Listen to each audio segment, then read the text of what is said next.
Happy Thursday, everybody. Your Morning Minute. Nate Lundy, Shawn Drotar, 5280 Sports Network, and our friends at MileHighSports.com. Just remember, no matter how bad your day is, it can always go up. Theo Epstein was once an assistant in the PR department with the Orioles, and now he's just winning at life. Congratulations to the Cubs. Congratulations to Cubs fans. Shawn, before we slide over to some of the football, including CU playing tonight, the Broncos this weekend, now that the MLB season is completely wrapped up, do you think we see the Rockies start to make a move for a manager now that they can probably talk to everybody? Right, they can talk to everybody. And one of the names that is near the top of their list in many reports is Dave Martinez, the bench coach of the Cubs. That seems to me to be a no-brainer. You may not know who Dave Martinez is. He's 52. He's been kind of a baseball lifer. Kind of seems like the kind of manager that the Rockies would probably kind of like. You have an older guy that has some experience around the league, can still relate to his players. Oh, and by the way, can bring a little bit of credibility to the franchise if the Broncos. Goodness gracious.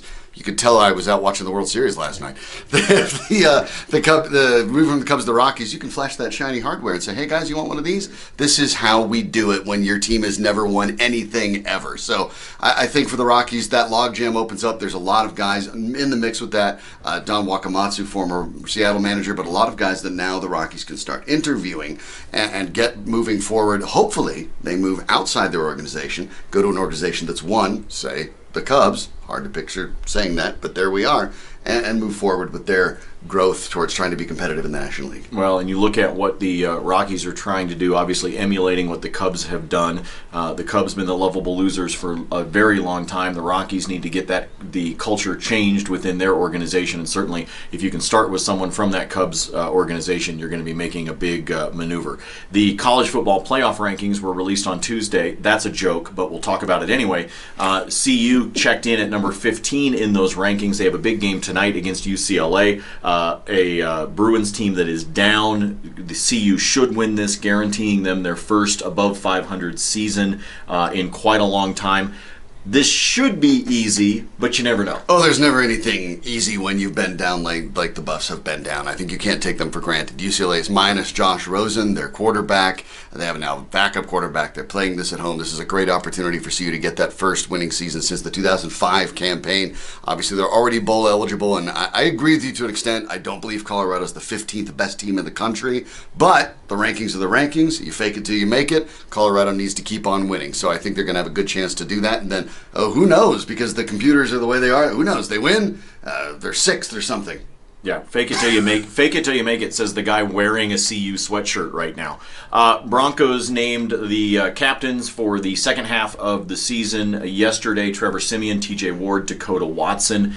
A big-time vote when it comes to the quarterback.